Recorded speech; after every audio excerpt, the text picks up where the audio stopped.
हरे कृष्णा, राधे राधे। कार्तिक को धन प्राप्ति, पुण्य प्राप्ति और स्नान दान का महीना कहा जाता है। इस महीने में इंसान पवित्र नदियों में स्नान करके, दान करके और भगवान की पूजा पाठ, भजन कीर्तन करके जीवन की सभी समस्याओं से मुक्ति पा सकता है। कार्तिक का जो सेवन होता है, कार्तिक का पालन करने से हमें इस जन्म की परेशानियों से मुक्ति मिलती है और मोक्ष तो मिलता है। स्कंद पुराण के अनुसार कार्तिक मास को दामोदर मास भी कहा जाता है। कार्तिक का पावन महीना शुरू होने वाला है। सभी भक्त भगवान की प्रसन्नता के लिए इस महीने में स्नान, व्रत आदि की तैयारियां कर रहे हैं। आप भक्तों के बहुत सारे प्रश्न हमें मिल रहे हैं, जिनका उत्तर आज मैं आपको इस वीडियो में दूंगी। आप लोगों के प्रश्नों के उत्तर की 2 वीडियो ऑलरेडी चैनल पर हैं। उन वीडियोस में मैंने बहुत सारे प्रश्नों के उत्तर दिए हैं और उन वीडियोस का लिंक नीचे डिस्क्रिप्शन में है। उन वीडियोस के अंदर मैंने आपको डिटेल में बताया हुआ है कि अगर ठंडे पानी से, गर्म पानी से स्नान नहीं कर पा रहे तो क्या करें, क्या गर्म पानी से स्नान कर सकते हैं, ब्रह्मचार्य व्रत का पालन नहीं कर पा रहे तो क्या करें। तो इसी तरह के बहुत सारे प्रश्नों के उत्तर उन 2 वीडियोस में ऑलरेडी आपको मिलेंगे। उन प्रश्नों के अलावा कुछ प्रश्न जो नए हमें भक्तों ने भेजे हैं, उनको आज इस वीडियो में हम इंक्लूड कर रहे हैं। ठीक है, तो अब भक्तों के प्रश्नों पे चर्चा करते हैं। हमारा पहला प्रश्न है जिसमें साधक ने पूछा है कि आप कार्तिक अश्विन पूर्णिमा से स्टार्ट करने को क्यों कहते हो?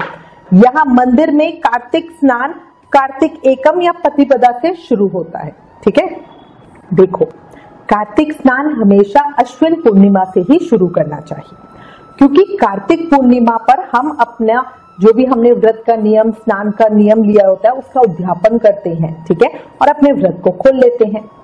ऐसे में अगर आप प्रतिपदा या एकम से नियम लेते हो तो 30 दिन पूरे नहीं होते हैं। उसके बाद अगर आप फिर इसका मतलब तो कि अगर प्रतिपदा से शुरू कर रहे हो तो प्रतिपदा पे ही उद्यापन करना चाहिए, मतलब कार्तिक के अगले दिन।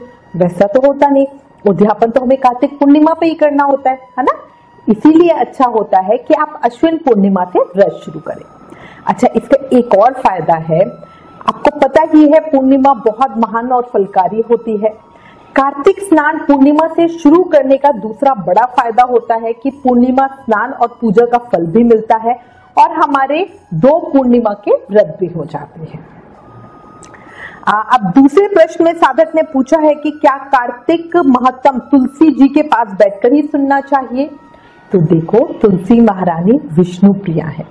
ऐसे में तुलसी जी के सामने करी हुई पूजा, माला, महत्तम सुनने आदि का फल अधिक ही होता है।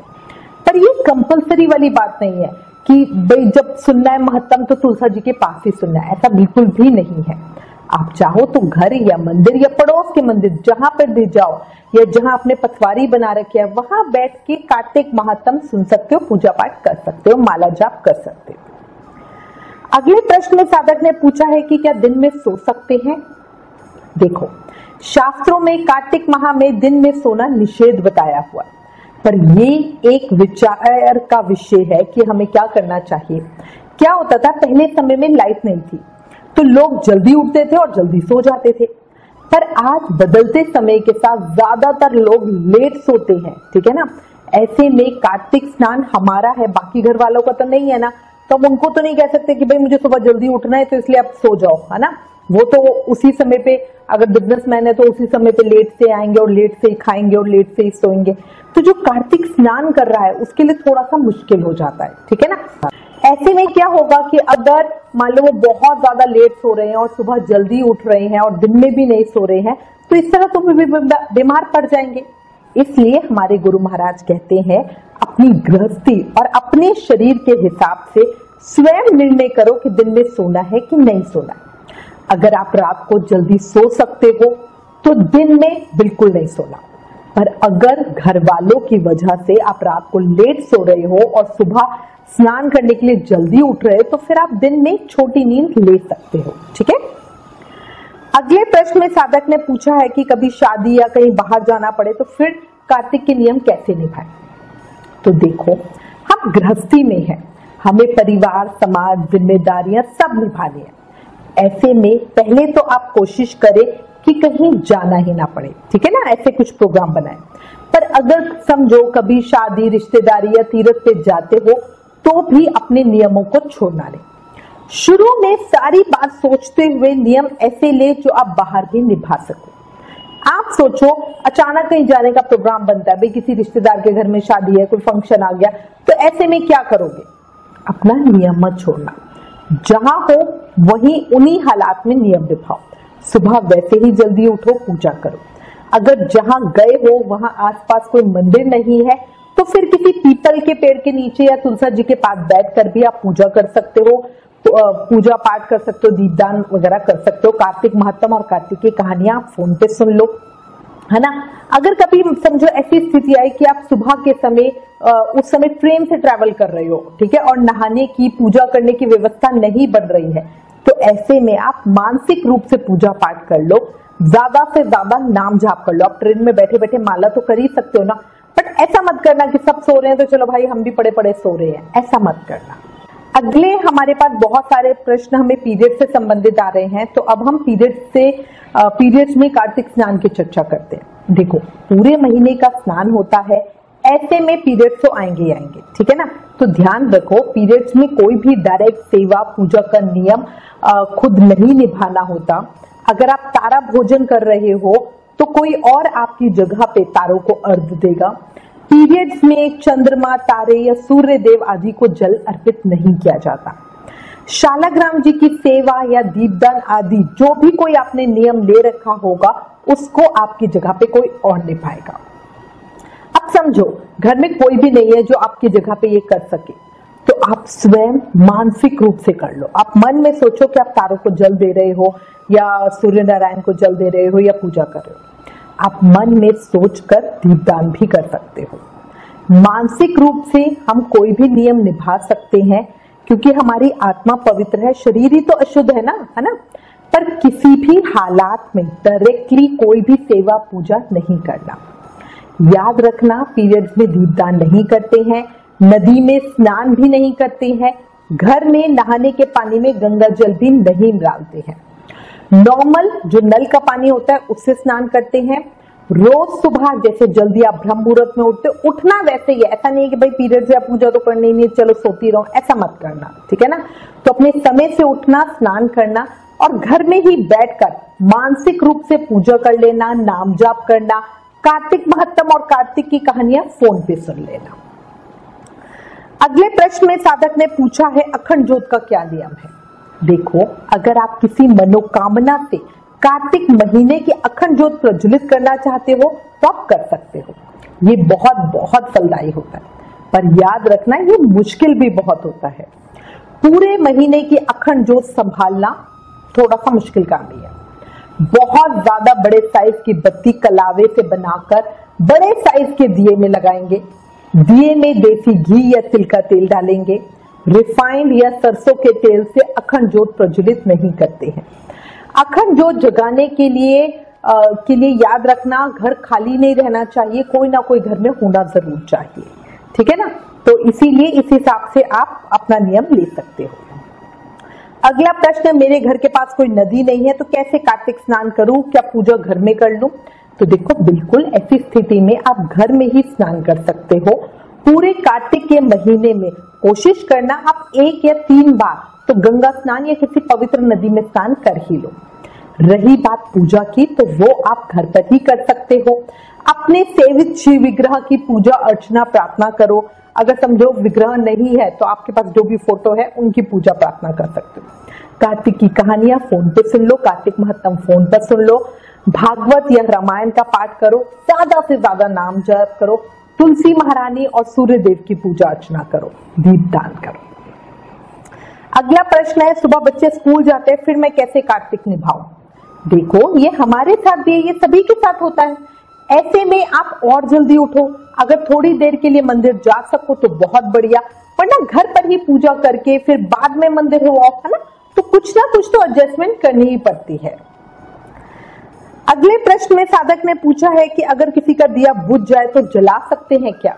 जी बिल्कुल जला सकते हैं। देखिए, इसका विवरण हमें कार्तिक महत्तम में भी मिलता है। जिसमें बताया गया है कि अगर कोई गरीबी या किसी भी वजह से खुद का दीप प्रज्वलित नहीं कर सकता तो वो दूसरों के दीपों की रक्षा करे। समझो आप मंदिर गए हुए हो और किसी का दीपक किसी ने प्रज्वलित किया था और हवा की वजह से वो बुझ जाए तो आप उसको जला दीजिए। कार्तिक महत्ता में हमारे एक कहानी भी आती है जिसमें एक चुईया ने एक दीप को बुझने से बचाने के लिए उस बत्ती को मुंह में पकड़ लिया था। दीप तो जलता रहा पर वो चुईया का मुंह जल गया जिससे वो वहीं मर गई और सिर्फ इस एक पुण्य के प्रताप की वजह से अगले जन्म में वो महारानी बनी। इसलिए आप जब भी मंदिर जाओ वहां पीपल आदि के पास जब दीपदान के लिए जाओ तो ध्यान रखना अगर किसी और का दीपक बुझ गया हो तो उससे वहीं पे दोबारा जला देना। ये बहुत पुण्य देने वाली बात है। अगला प्रश्न, अगर कार्तिक स्नान करें और कभी उठ ना पाए या देर से उठे तो क्या होगा? देखो ये तो वही बात हो गई जैसे लॉ में लिखा है ना, ये करोगे तो ये सजा मिलेगी और ये करोगे तो ये सजा मिलेगी।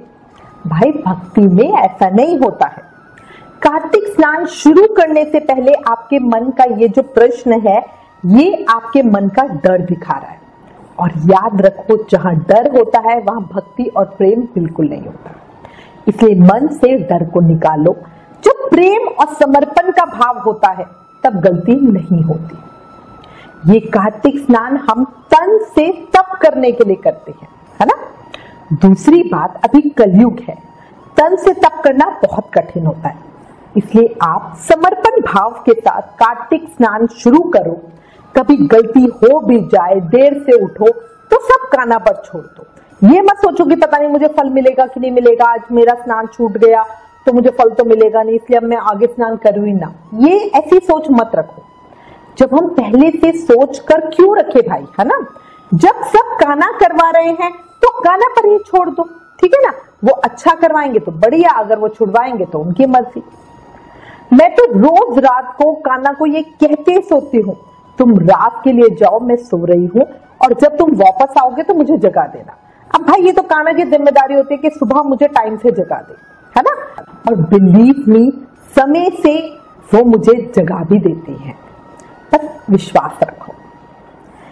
अगला प्रश्न है, दिवाली पर हम अपने गांव जाते हैं तो पटवारी कैसे लगाएं? देखो पूरी तरह आपकी इच्छा है, आपका भाव है। पीछे से पटवारी की केयर कौन करेगा ये सोचकर ही पटवारी लगाना। अगर समझो घर पे कोई नहीं होगा, आप ताला लगा के जाओगे तो फिर पटवारी नहीं लगाना। अगर आप चाहो तो घर में पटवारी लगाने की जगह मंदिर में जाकर वहां पटवारी की पूजा कर सकते हो। एक प्रश्न, हम 6 बजे नहाते हैं, क्या कार्तिक स्नान माना जाएगा? नहीं जी, ये कार्तिक स्नान नहीं माना जाएगा। कार्तिक स्नान तारों की छाव में ब्रह्म मुहूर्त में होता है।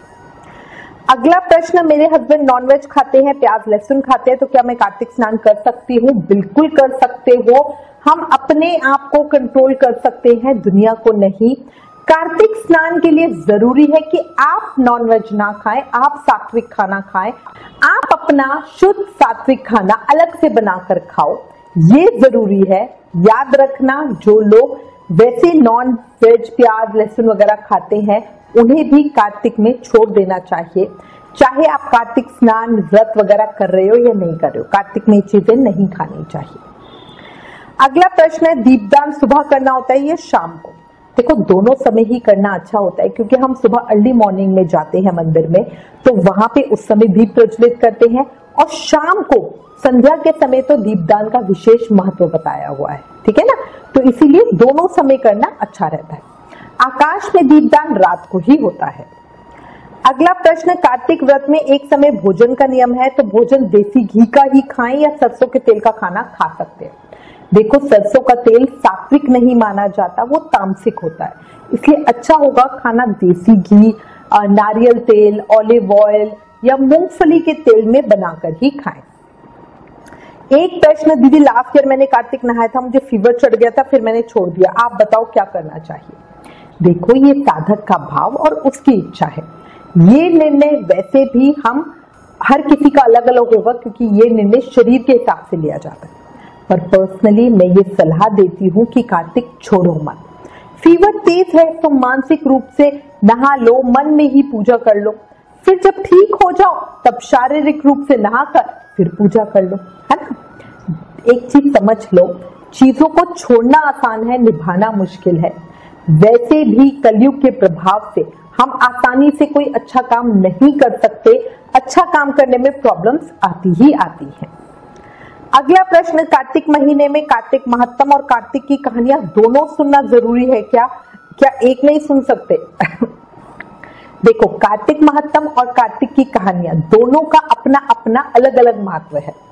कार्तिक महात्म से हमें ज्ञान मिलता है और कार्तिक की कहानियां लोकाचार की कहानियां होती है, मतलब जो भक्तों को प्रेरणा देती हैं, इसलिए हमें दोनों को ही सुनना चाहिए।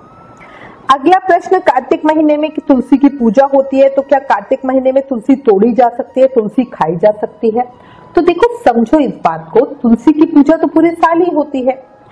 कार्तिक में पूजा करना जरूरी हो जाता है, कंपल्सरी हो जाता है, या तुलसी महारानी की विशेष पूजा होती है, बट पूजा तो पूरे साल ही होती है। दूसरी बात, तुलसी के बिना भगवान भोजन स्वीकार ही नहीं करते, है ना, इसलिए तुलसी तोड़नी तो पड़ेगी। जो भोग में डालनी है तो तोड़ोगे तभी तो डालोगे। तीसरी बात है, जो भोग भगवान को हम लगाते हैं वो बाद में प्रसाद हो जाता है और प्रसाद हमें ही ग्रहण करना होता है। तो जब उसमें भोग प्रसाद में तुलसी जी तो ऑलरेडी डली हुई है, तो वो हमें प्रसाद के साथ खानी भी तो पड़ेगी। ऐसा थोड़ा तुलसी बीन बीन के बाहर निकाल दोगे, ऐसा तो नहीं करेंगे ना। तो इसीलिए बिल्कुल कार्तिक में हम तुलसी जी तोड़ते भी हैं और तुलसी जी खाते भी हैं। पर ध्यान रखना, जो दिन तुलसी तोड़ने के लिए निषेध बताए गए हुए हैं, जिन दिनों में तुलसी जी नहीं तोड़नी चाहिए, उन दिनों में तुलसी जी नहीं तोड़ना। तुलसी जी के विषय में अधिक जानकारी के लिए वीडियोस हमारे चैनल पर ऑलरेडी है। उन सभी वीडियोस का लिंक मैंने नीचे डिस्क्रिप्शन में दिया है, जिसमें डिटेल में बताया हुआ है कि तुलसी जी की पूजा कब कब नहीं करनी चाहिए, तुलसी जी कब कब नहीं तोड़नी चाहिए। बहुत सारी जानकारी मिलेगी। अगर आपने अभी तक वो वीडियो नहीं देखा तो जरूर देखना। एक प्रश्न, अगर हम कार्तिक में बस पूजा करते हैं और अर्ली मॉर्निंग में स्नान करते हैं तो क्या कार्तिक का फल मिलेगा? जी बिल्कुल मिलेगा। यही कार्तिक स्नान होता है, सुबह तारों की छांव में स्नान करना और पूजा पाठ करना। एक प्रश्न, क्या कार्तिक स्नान का फल किसी को दे सकते हैं? जी बिल्कुल दे सकते हैं। कार्तिक पूर्णिमा पर जब हम अपने कार्तिक स्नान या व्रत का उद्यापन करते हैं, उस समय हाथ में जल लेकर संकल्प के साथ हम अपने कार्तिक स्नान व्रत का पुण्य जिसे चाहे उसे दे सकते हैं। इसी के साथ मैं उम्मीद करती हूँ मैंने आपके सभी प्रश्नों के उत्तर दे दिए हैं। आपको अपने सभी प्रश्नों के उत्तर मिल गए होंगे, कुछ एक्स्ट्रा ज्ञान भी मिला होगा। अगर अभी भी कार्तिक से संबंधित कोई प्रश्न आपके पास है तो प्लीज हमें लिखें। ज्ञान बांटने से बढ़ता है, इसलिए इस वीडियो को ज्यादा से ज्यादा शेयर करें। Please like, share and subscribe. Thank you. Hare Krishna.